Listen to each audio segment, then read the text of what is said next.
As Christians, we are taught to love our enemies. Of all my enemies, former Iranian President Ahmadinejad, peace and blessings be upon him, is my favorite enemy to love the most. There is much we can learn listening to what he says. Any time he was to deliver a speech or mention was made of him in the news, I always tried to watch. I always like to hear what he has to say regarding the Jewish Holocaust in Nazi Germany. He includes himself among the deniers. There is a certain reality seemingly obscure to the claim deniers make. I would challenge Ahmadinejad to make a trip to Gorky Park and set up a big event to honor and commemorate the service and sacrifices of the Russian veterans of World War II made. I would make it a big pork barbecue, invite all the surviving veterans, and serve all the free vodka a war vet can drink. At the stroke of midnight, Ahmadinejad would climb atop a picnic table, one prearranged to be a stage, and in the limelight thereof explain to these Russian veterans that the Holocaust is a figment of history's imagination. With all due just respect to the Jews who perished in the Holocaust and to those who survived today, I politely remind the world, in addition to 6 million Jews who were murdered by Nazis, there were some 20 million Russians who perished in a Holocaust Hitler unleashed on them. The reason people deny the Holocaust is that they don't see anything wrong with it. In their view, it is not a Holocaust if there is nothing wrong with it. Ahmadinejad should become well versed in the concepts of Nazi fascism. I would recommend reading Mein Kampf. Saddam was a professed disciple of it, as are those who seek to establish a one Arab Nazi state. The book is widely published and is one of the top-selling books in Arab lands. This makes it easy to attain a copy. The reason for the need to read it is that Shia will know something of the mentality of their greatest enemy, the people who hate Shia more than they hate Jews. Veritably, today, Iran is surrounded by Arab Nazis. They just haven't been able to connect to bring to power that which they seek. This is part of the reason why it is necessary to become an expert on Nazi fascism in a very short period of time. Muslims always tell the world these people are not Muslims. It's very important for them to understand how true what they're saying is. Of course, this is exactly the real reason why Iran wants atomic bombs, especially as they ponder Sunni, or theoretically Sunni, they're really Arab Nazis, extremists taking over Pakistan's nuclear arsenal. It's something they've known this. There's this possibility, and that's been a big driving thing in their bomb project here. It's not just Israel, though they would like you to believe that. The other part of the reason here, let's see here, one of the reasons I was saying to read the book here, the other part of the reason why they want to read the book Mein Kampf is found in the Islamic prophecy, which tells us about it. Through an analysis of Islamic prophecy in terms of building the A-bomb, Khomeini is damned if he does and damned if he doesn't. The reason he is in such a predicament is found in prophecy, a very bad place to be. And now we move on to the story inspired by Ahmadinejad, courtesy of the heavens.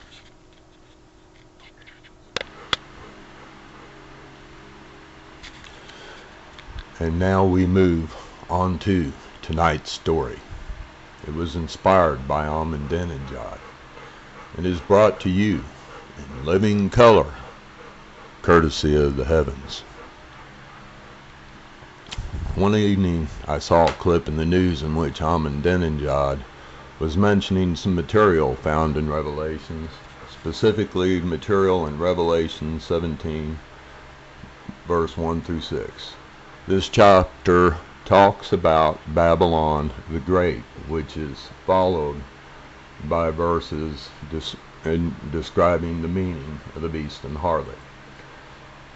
He once commented to the effect that Americans were drunk with the harlot's blood, obviously referencing these verses found in Revelations. What follows is a brief paraphrasing of the scripture he was referencing. One of the 7 angels holding the 7 bowls said, "Come, I will show you the judgment in store for the great harlot who sits by the waters of the deep. ...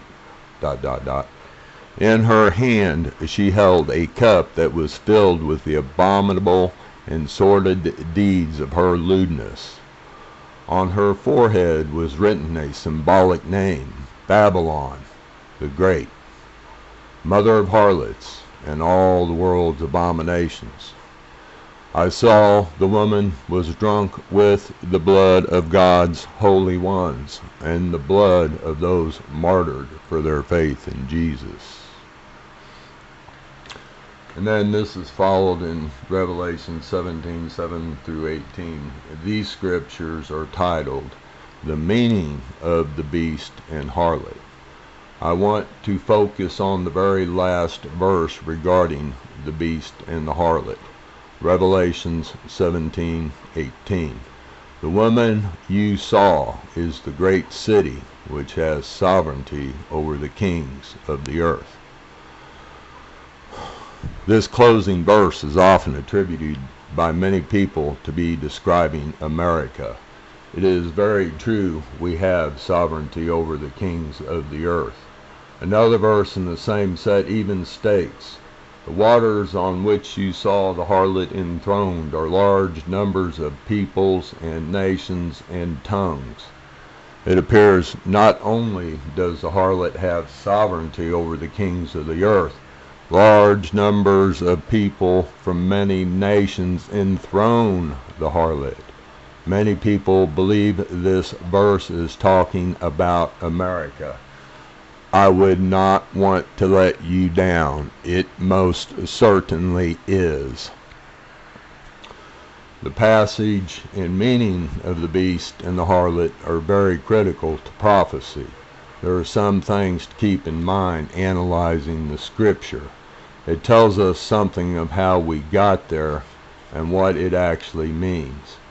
To begin with, if we are going to compare America with the scripture of prophecy, there are a few more verses we should start with. The terms of fulfilled prophecy begin in Revelations 8, 9 through 14. It is paraphrased. "After this I saw before me a huge crowd which no one could count, from every nation and race, people and tongue.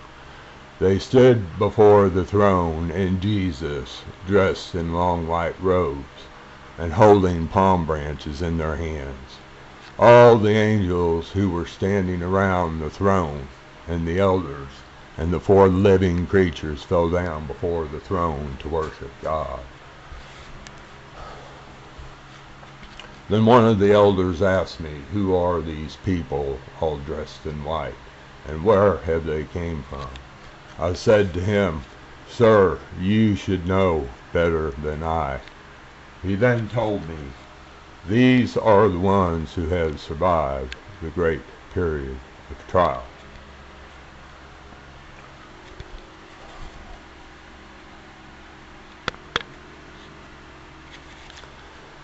Today, America is a nation of people from every nation and race, people and tongue.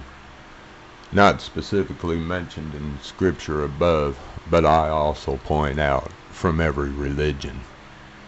There is a certain reality that Europe is much the same. The clothes is what is important. These are the ones who have survived the great period of trial. Prophecy tells us a time will come when the meek and the humble inherit the earth. At this point in time, the meek and the humble rule America. In so doing, we have as well established the Holy Covenant. Does it then come as a surprise men of evil call us names and fight against it? It is true Americans drink from a cup filled with the blood of the holy ones and the martyrs. The difference is, today in America, the martyrs and the holy ones have been given final victory. America has already survived the great period of trial. You see then this blooded concoction of the holy ones, the martyrs, and the two witnesses Americans drink of is medicine for the nations. In terms of the political dogmas of Islam, we brought an end to unjust covetous, reproach your son, apostates ruling anything.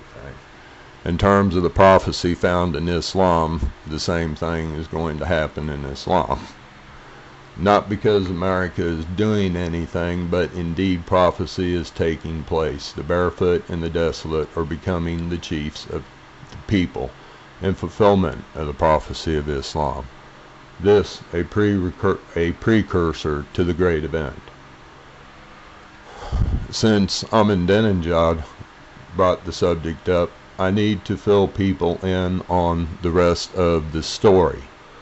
As the old saying goes, the devil is in the details. Previously, I used the scripture to prove Revelations is to be taken as prophecy and made the brief logic connection that the seventh king is the first beast and the eighth king is the second beast, the one we are concerned with today. Over the years of working with Revelations, I finally interpreted this passage about the beast and the harlot. It is very much about America through and through. Though I never cared generally for literature classes, I had at least a curiosity in understanding literary techniques and definitions, such as plot, character, and theme. One day, I realized one of the most important literary techniques needed to interpret Revelations is audience analysis. Audience analysis is the key to understanding the meaning of the beast and the harlot. The author was taken by the angel sent by Jesus to the place where the beast is rising. The angel has taken him behind enemy lines. He is in the enemy's camp. He is simply telling us that a large number of people around him are professing something about an abominable harlot who has sovereignty over the kings of the earth. It is vital to understand this is not a judgment of the heavens upon America, but in fact is a snapshot of the propaganda, disinformation, and deception that the beast will be professing to his followers. As I continue reading the next few verses, keep in mind the concept behind the harlot is not a judgment from heaven, but merely a reflection of a large number of people who profess it to be. They are the enemies of the harlot. They define for their own reasons. Okay, now this is Revelations here in verse 12. I'm just going to read them on. The 10 horns you saw represent 10 kings who have not yet been crowned. They will possess royal authority along with the beast, but only for an hour. Then they will come to agreement and bestow their power and authority on the beast. The angel said to me, the waters on which you saw the harlot enthroned are large numbers of peoples and nations and tongues. The 10 horns you saw on the beast will turn against the harlot with hatred. They will strip her of her finery and leave her naked. They will devour her flesh and set her on fire. For God has put it into their minds to carry out his plan by making them agree to bestow their sovereignty on the beast until his will is accomplished. The woman you saw is the great city which has sovereignty over the kings of the earth. The most critical thing to realizing The most critical thing to realize regarding the meaning of the beast and the harlot comes down to the statement: God has put it in their minds to carry out his plan by making them bestow their sovereignty on the beast until his will is accomplished. In other words, the people who are doing this and saying such things are serving the beast. Whatever views one's view of America is as a harlot pales dismally in magnitude to the realization of those who are present and serving the beast. When you see this happening, the world has a much bigger problem on its hands than merely a harlot nation.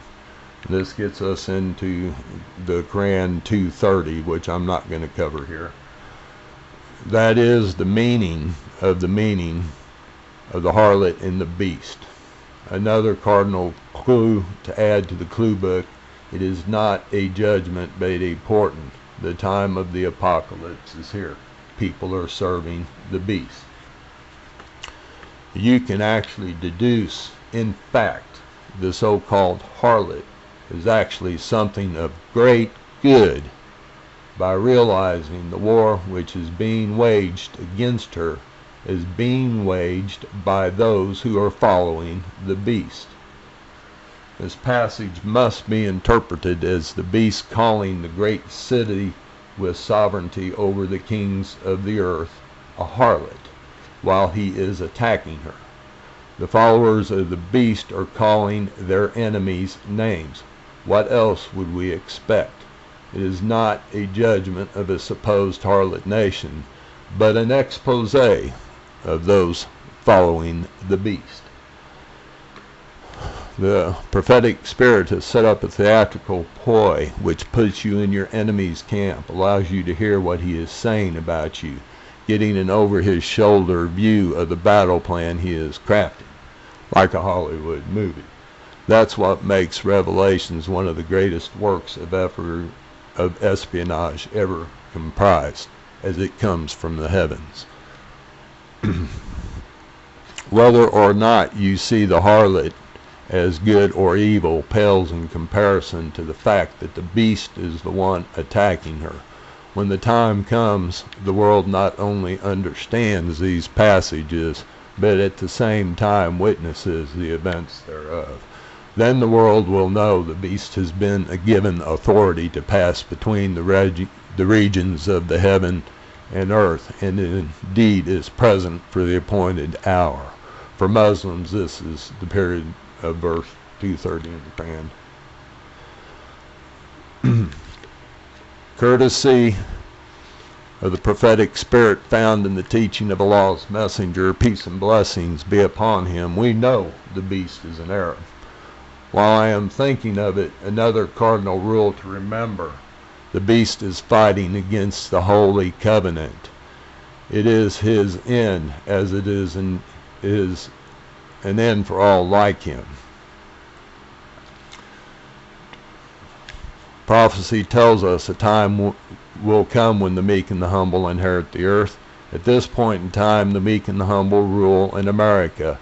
In so doing, we have as well established the Holy Covenant. Does it then come as a surprise? Men of evil call us names and fight against us.